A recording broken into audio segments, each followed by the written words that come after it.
बिस्मिल्लाहिर्रहमानिर्रहीम जी, अस्सलाम वालेकुम। न्यूयॉर्क से अफजल जावेद मुखातिब हूँ आपसे। पाकिस्तान की क्रिकेट टीम ने एक बार फिर जो है मुसलसल 2 शिकस्तों के बाद कनाडा को हरा तो दिया, लेकिन बात मुसल्ले तस्बी जाए नमाज तक पहुँच चुकी है। और जिस अंदाज से कनाडा को शिकस्त दी है कि इतना मामूली जो टारगेट था उसको जाके 18वें ओवर में पाकिस्तान ने पूरा कर लिया। एक तरफ इंडिया से शिकस्त के बाद पूरे पाकिस्तान में कोराम मच चुका है, लाखों पाकिस्तानियों के दिल टूट चुके हैं। और उसके बावजूद जो पाकिस्तान की आज कनाडा के खिलाफ परफॉर्मेंस रही है वो काबिल तशवीश रही। मेरे साथ बहुत सीनियर जर्नलिस्ट मोहित शाह साहब इस्लामाबाद से मेरे साथ न्यूयॉर्क वर्ल्ड कप कवर कर रहे हैं। शाह साहब, क्या परफॉर्मेंस होगी पाकिस्तान की? एक तरफ चेयरमैन पीसीबी कहते हैं कि जनाब बड़ा ऑपरेशन किया जाएगा और कुछ छोटे ऑपरेशन से भी नहीं होगी, दूसरी तरफ हारिस रऊफ कहते हैं उन्होंने तो स्टेटमेंट ही नहीं सुनी। तो क्रिकेट टीम एक मजाक नहीं बन गई है? देखिए, पहले तो बात यह है कि ये जो चेयरमैन की स्टेटमेंट है, मुझे नहीं लगता कि ऐसी स्टेटमेंट कोई दे सकता है, और ख़ासकर कोई ऐसा ऑफिशियल दे सकता है जो ख़ुद टीम बनाता है, जो ख़ुद टीम को रिकमेंड करता है, जो ख़ुद सिलेक्शन कमेटी लगाता है, जो ख़ुद कोचेस लगाता है, और डिसीजन मेकिंग पावर जो है वो सब उसके पास होती है। ऐसा शख्स ड्यूरिंग टूर्नामेंट इस तरह की कोई स्टेटमेंट नहीं दे सकता, और अगर दी है तो मैं कहता हूँ बड़ी गलती की है। देखें, अभी बहुत ज़्यादा इसमें कोई शक नहीं है, बड़े इफ्स एंड बट्स हैं। पाकिस्तान क्वालिफाई करने के चांसेस बहुत कम हैं, लेकिन फिर भी हैं। ये नहीं है कि टोटली पाकिस्तान बाहर हो गया है। 1-2 मैचेस हैं, वो 2 मैचेस की रिजल्ट्स पाकिस्तान के फेवर में आते हैं तो वो ठीक है, लेकिन अगर इस तरह अगर आपका कोई ऑफिशियल, और वो ऑफिशियल जो पूरा क्रिकेट बोर्ड चला रहा है, इस तरह की स्टेटमेंट देता है तो वो एक बहुत बड़ी गलती करता है। इससे के स्टेटमेंट का क्या फ़ायदा? हारिस रऊफ कहता है हमें तो पता ही नहीं है, हम तो क्रिकेट एंजॉय कर रहे हैं, हमारा फोकस तो क्रिकेट है। पाकिस्तान में देखें कितना कोराम मचा है, बात पार्लियामेंट तक पहुंच चुकी, नेशनल असेंबली सेनेट में ले दे और ये कि भाईजान ये क्या परफॉर्मेंस है, कौन जवाब दे होगा, कौन एहतसाब करेगा?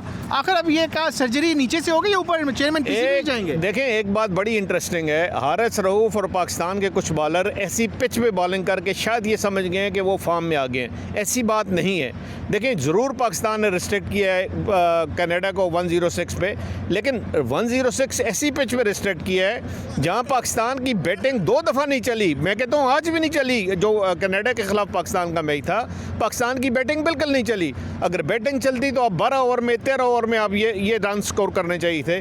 इसका मतलब है ये पिच बड़ी मुश्किल है। और जो प्रेस कॉन्फ्रेंस में भी और जो बाद में बात भी हुई है, नसीम शाह ने भी और हारिस रऊफ ने भी एडमिट किया है कि जी ये पिच कम से कम बैटिंग के काबिल नहीं है और बैट्समैन पे बड़ा जुल्म हो रहा है। अच्छा, पिच बैटिंग के काबिल नहीं है, लेकिन इंडिया के खिलाफ देख लें 120 स्कोर था, कनाडा के खिलाफ देख लें 106 स्कोर था। पाकिस्तान के तो कहते थे बैटिंग लाइनअप नंबर 9 तक है, बड़ी खौफनाक बैटिंग लाइनअप है कि कोई अगर 1-2 आउट हो जाएगा, बाबर नहीं चला, रिजवान नहीं चला, तो नीचे इतने नंबर का गेम है कि पाकिस्तान के लिए तो कोई मसला ही नहीं है 180, 170, 200 स्कोर बनाने के लिए। तो तमाशा नहीं बना हुआ। देखें जी, ना बैटिंग सही तरह क्लिक की हुई है और ना बॉलिंग।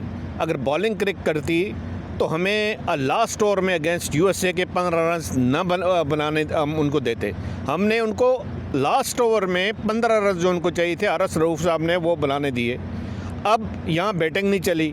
ये तो ऐसी विकेट है जो बॉल सीधा ही नहीं आता, कभी ऊपर रहता है, कभी नीचे कहता है, कभी स्किट होता है और कभी बाउंस होता है। ये इतनी ट्रिकी विकेट है कि अच्छे से अच्छा बैट्समैन यहाँ खेलना उसके लिए तकरीबन नामुमकिन। आपने विराट कोहली देखा, आपने शर्मा देखा, आपने सारे टॉप के बैट्समैन देखे, इनको यहाँ खेलना बड़ा मुश्किल हो गया। तो इसलिए मैं कहता हूँ कि अभी हम जो है ना, अभी ये कहें कि बॉलिंग चल गई है, ये कहें कि बैटिंग चली है या कुछ और चला है, कुछ भी नहीं चला फ़िलहाल। ये सिर्फ दुआओं, आपकी बात बिल्कुल ठीक है, सिर्फ बात दुआओं पे आ गई है। और दुआ सिर्फ एक मैच के लिए हमें नहीं चाहिए, बल्कि 3 मैचेस के लिए चाहिए। एक से बाद दूसरा, दूसरे से बाद तीसरा, उसमें सारा हमारे फेवरेबल रिजल्ट्स आएंगे तो हम प्रोग्रेस करेंगे। वरना फर्स्ट टाइम होगा कि हम T20 क्रिकेट के वर्ल्ड कप में इतना अर्ली स्टेज पे हम बाहर हो गए। अच्छा, क्या आप देख नहीं रहे कि अब तो जो चीज़ें खुल के सामने, एक टीम में ग्रुपिंग है, लाडले चहीते, दोस्तियाँ, यारियाँ, ये आखिर ख़त्म कब होगी? चेयरमैन साहब कहते हैं सर्जरी करेंगे, पहले कहते हैं जी हम किसी को छेड़ेंगे नहीं है, पूरा टाइम देंगे, तो चेयरमैन साहब का भी एहतसाब कोई करेगा? देखें, जो सर्जरी होती है वो अपनी अक्ल से होती है, दूसरे के कहने पे कभी सर्जरी नहीं होती। जो सर्जन होता है वो एक्सपर्ट होता है, सर्जन होता है जो स्पेशलिस्ट होता है, उसने कोई कोर्सेज़ किए होते हैं। अगर वो कोर्सेज़ करके उस जगह पे पहुंचा है तो फिर तो सर्जरी होगी। अगर सर्जरी आती ना हो फिर सर्जरी किस तरह होगी? लोगों के कहने पे सर्जरी हुई तो फिर यही हाल है जो ये हाल आप टीम देख रहे हैं जिस तरह है। गैरी क्रिस्टन ने तो तौबा कर ली, कानों को हाथ लगा ली कि भाई मेरा प्लान ये है यार, खुदा के लिए ये खेल लो। तो वो तो कहते नहीं भाई तू कौन है, मैं खाम खा भाई, मैं चौधरी हूँ यहाँ का, मैं अपनी मर्ज़ी से खेलूँगा। ये क्या हो रहा है कोचिंग पाकिस्तान की, क्या होगा प्लेयर्स का, पाकिस्तान के क्रिकेट का मुस्तकबिल क्या देखें? देखें अफजल जावेद साहब, डिसीजन ऐसे होते हैं ना कि जो बाद में जिनका पता चलता है। अब कोई कोच आप 12 या 15 दिन पहले टीम के साथ लगा देंगे, वो तो नहीं मानेगा, वो कहेगा जी मेरा क्या कसूर है, मैं तो अभी आया हूँ। तो फिर लगाने वाले क्या कसूर है कि वो उसको इतने कम दिन क्यों दिए?